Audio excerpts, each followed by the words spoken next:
if I can invite Ambassador Kilonzo to make just 2 remarks and introduce this team. And then, Bratislav, you can speak to us about your model for them to understand after Ambassador. Expo Zone, am I right? Free Zones Authority, the CEO of NEC, our good friend Bratislav. I can see he's having a lot of coffee because to stay awake. My good friends from Compact Kenya, good afternoon. I want to say the following. 1, the chain is as strong as the weakest link. The chain is as strong as the weakest link. You have the markets, you have the conveyance, and conveyance includes storage, and then you have the farmer. The farmer can produce the best quality of goods, like we do here in Uganda. I'm partly Ugandan, having stayed here as the Kenyan High Commissioner from 2018 until I got tired last year. What we were pushing was economic diplomacy, and I think that is what we are doing here, Chairman Odrick. The farmer, you have the best pineapples, but if the farmer delivers that pineapple here at this free Expo Zone, or he delivers us avocado, then the handling here is delayed. If the weakest link is storage, then the goods are gone. If by the time they get to the port of Mombasa,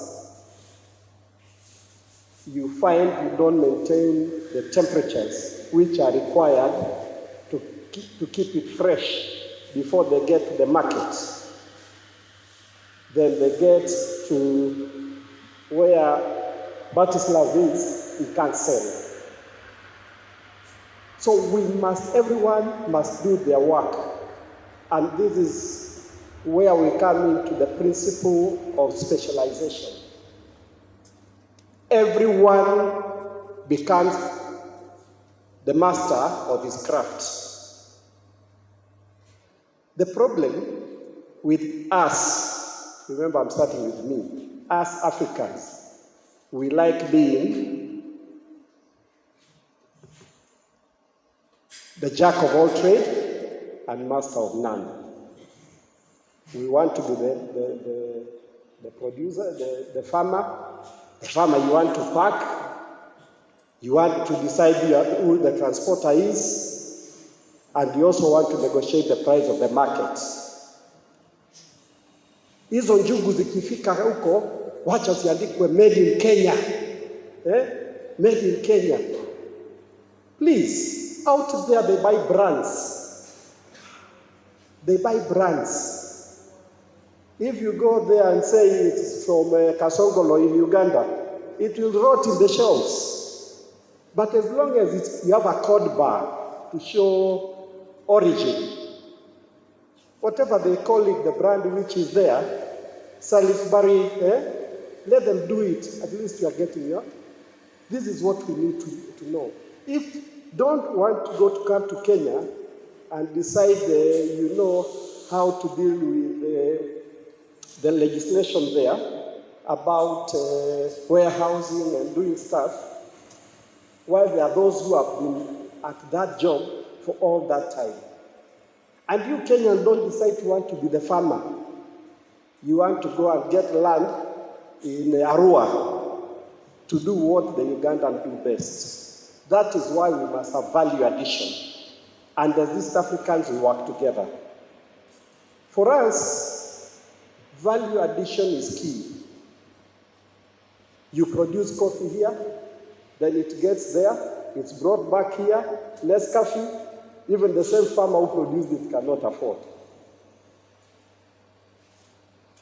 Kenya, we exported last year, in 2021-2022, our export produce was US $7.15 billion. Tea alone, chai, which we are known for, was standing at 1.7 billion USD. When I came and saw this, and I liked what CEO you said, this prototype, I can assure you what Placid is doing, because I have had engagement with the chairman and his team, and with people like Vladislav, what he's doing here, and many others. I foresee and I want to predict the growth of export of fresh produce going up to Mahmoud by not less than 40%. Adam, give my coffee. Now then the question is, are you prepared enough to do that? Or tomorrow, when this place is full, you'll start saying you need to have another place, or you leave them out. When I was ambassador here, there was a lot of problems about gland of milk. Kenya tukifunga mpaka kidogo, you have produced a lot of milk, you don't know where to go to, you pour it. Tukifunga mpaka, you cannot sell your sugar cane. What value addition are you doing? And that is why this brother being here and that brother are helping us to think together.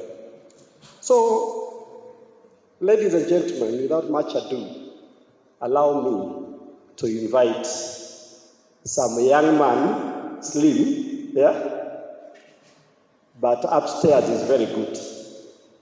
He's called Engineer Eugene Kariuki to take you through on logistics. Okay. It is my hope that everyone is okay. My name, as rightfully introduced by Ambassador Fiema, is Engineer Kariuki Ngige. I'm coming from Compact, and Compact is a free trade zone. And I did not come alone. I came with a gentleman there known as Steve Cairo. Please stand. Steve Cairo is director at Compact. So I think before I begin speaking, I will acknowledge the good work that has been done between the NEC and the Uganda Free Trade Zone Authority on developing the prototype that we currently are at. I know it is not a small feat. Just to put you to comfort is that size sometimes does not determine the success. In Kenya, we are actually the first successfully operating free trade zone.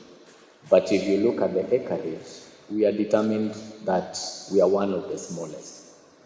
5,000 acres, 3,000 acres in Konza, we are 30 acres, but successfully operating. Why we are successful is because the plans we have put in place and the partners that we have managed to work in a seamless manner. So, size does not determine the level of success. I'll begin by introducing Compact and what we do. So Compact has over 20 years experience in logistics. In logistics, we cover a lot of exports and imports, and we primarily started out of the port of Mombasa, but out of the evolving market, we had to survive, and so we opened a free trade zone. And that was the birth of Compact Free Trade Zone. So, I'm happy that I am among people who understand how free trade zones operate, so it makes my work much easier. So, what I have shared is a small brochure of how cargo moves upstream, that is from the port of Mombasa to Nairobi and onwards.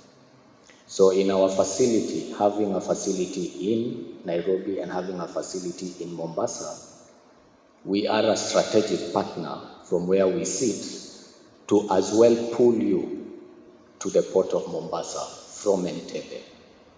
What do I mean by this? I mean seamless movement of cargo from Entebbe to your market through the seaside port of Mombasa.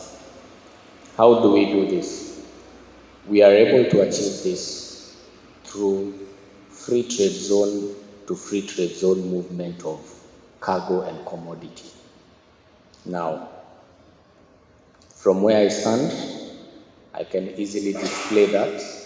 However, we do know there's a lot of work that goes into that. However, more importantly, the infrastructure that we've put in place is that we have warehousing, we have the logistics element, that is the transport, we have open container yards to hold the commodity so that we can have a seamless flow of commodities being consolidated in the facility, being stuffed in the containers in the right manner, and being exported to market.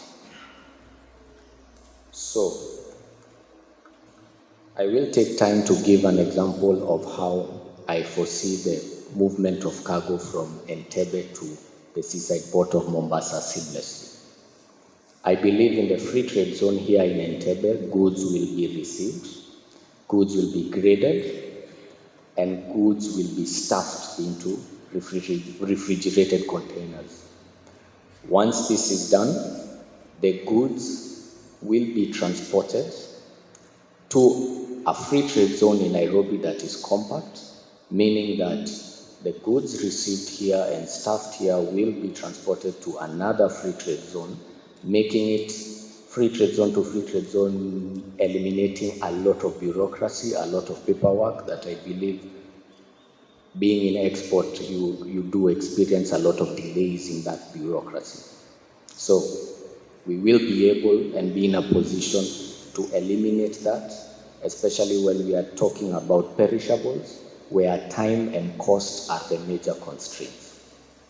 So once in our free trade zone, we'll be able to move the goods seamlessly to the port of Mombasa because Compact enjoys something called priority status with the Kenya Railway.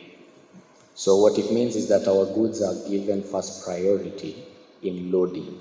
That is loading onto the railway for onward export, or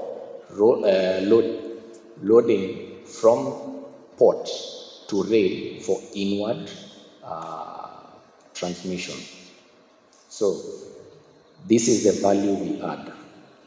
And the value we add, in summary, is that we connect the free port that will be in Entebbe to the port of Mombasa, making seamless transmission of the cargo and the goods.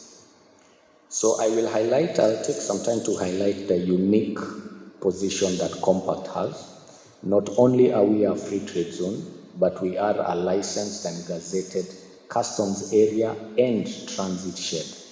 What that means is that we are able to house, we are able to hold transit cargo, we are able to value add the transit cargo.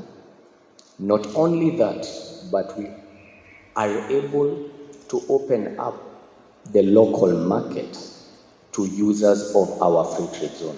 What do I mean by that? Cargo that leaves a free trade zone in Uganda and arrives at the free trade zone in Nairobi can, in Nairobi, be reconstituted, can in Nairobi be redirected. So, if you have moved cargo from the free zone in Uganda and brought it to Nairobi, and you have 10 containers of commodity X, you may choose, due to choice or due to market, that you would like 3 containers to be injected into the local market in Kenya. That is possible while working with Compact. So Compact then in turn opens up another market, and that is the local market in Kenya. However, also allows you to re-export within the region far and large. So I think working relation between the 2 free trade zones would be beneficial to all parties involved. So value addition, I believe, is very important to all the users of the free trade zone. And to emphasize that point is that as a free trade zone, we are actually a developer, we are an operator, and we are an enterprise. That's a very unique position because most of the free trade zones that you might see operating in Kenya operate only in one space, either an operator or a developer or an enterprise. But in Compact, we have I think I'd use the term privilege to be all the three, and we are gazetted for all the above. So I believe I've been able to paint a picture of Compact and been able to paint a picture of how Compact and the free trade zone here in Uganda can work together seamlessly. And I believe the rest would be on having the right supportive infrastructure. I believe I will extend an arm and invite you to our free trade zone. I heard you did not visit when you were in Nairobi. I am officially inviting you so that you can see our operations, and also so that everything that we are setting, the ball that we are setting in motion, can come to be a reality. Now, I'm highlighting the supportive infrastructure because in our free trade zone, as much as I've said we have a unique position, we have an open container yard that is 5 acres. So you can imagine for 5 acres, what we actually have is a container yard that handles the empty containers that are in position for stacking of commodities. And the same open container yard is where we actually store containers with commodities, whether for re-export or for local injection into the economy. That is well supported by warehousing. We have warehouses such as this, and that's why I'm commending you that you have done a good job on the warehousing, because this is actually where your chain begins. Here is where you consolidate. So the beginning, I think, sets the stage for the success. So in means of operation, we do have an open yard, we do have warehouses, and in the warehouses is where we do value addition. So I can see a lot of similarities on what you have put up here and what we have at Compact. And my objective would be to combine and see how we can use both our infrastructures to the greater benefit of both and all that are involved. So, hello everybody, it's my pleasure to meet you again. When it comes to strategy, I have nothing to add. I fully believe in it, and especially in Odrek's vision to increase export by 2028. However, what I also, me and my team focus on are the short-term and the mid-term results. So far, we managed to establish the trade hub in Uganda. We promised that less than a year ago, and we did it. I'm personally waiting to see the other trade hubs in the world promised at the same time. We are investors in a private company. We don't work for any government, and we make our salaries every day. So if we don't make short-term and mid-term results, we cannot survive. So what I agreed with Paseit, we have ready investors to come. It's Italian, Slovenian, and Serbian coffee processing companies, one interested in roasting coffee, and we have our markets where to sell immediately. One is interested in roasting coffee, the other one is producing capsules, then the other one in assembling espresso machines, then in assembling vending machines, then in producing instant coffee capsules, and then in assembling vending machines. So the purpose of my travel here was not to reconfirm the strategy, because we believe in the strategy, but technically to work on whether there is a site that we can construct and start working tomorrow. In my discussions with Brenda, I said we need 3 houses like that. People are ready to come in 2 weeks' time to meet the HE. It was our pleasure to welcome the President of Uganda to Serbia. We were happy to hear his announcement that the investors can get free land and support and subsidies, etc. So this is why we came here to contract that. Because if we don't have short-term and mid-term results, we cannot survive. And if we cannot survive, we have to stop. our efforts for 1 year or 2 years until the other party is ready to facilitate what we want to do. So when it comes to the markets, 200 tons of coffee can be sold in a small country in Serbia, every month. 4 containers can go to Jordan immediately. I spoke to Andreas the other day. We need 3 months to roast it here, and I'm afraid if we need 3 months to roast it, they will buy from Jordanese, will buy from somewhere else. So my kind advice to my team and to everybody is let's focus on the short-term results and let's deliver something now. If we deliver something now and in 3 months and in 6 months and in 1 year, then we may arrive at the final end, which is the rise of exports until 2028. If we speak only about strategy and wait to the final result without the short-term and mid-term results, we will not arrive at that. So again, I came here with Zoran, to try to contract the space for production and for the investors to come back in 2 weeks' time to see whether we can really develop the trade house in the Tebe airport. If we don't contract the space now, we will not be ready to open it for the NAMA in January. So it's yes or no decision in 10 weeks' time. I cannot commit if we don't have the space to construct it in less than 3 months. Thank you, everybody.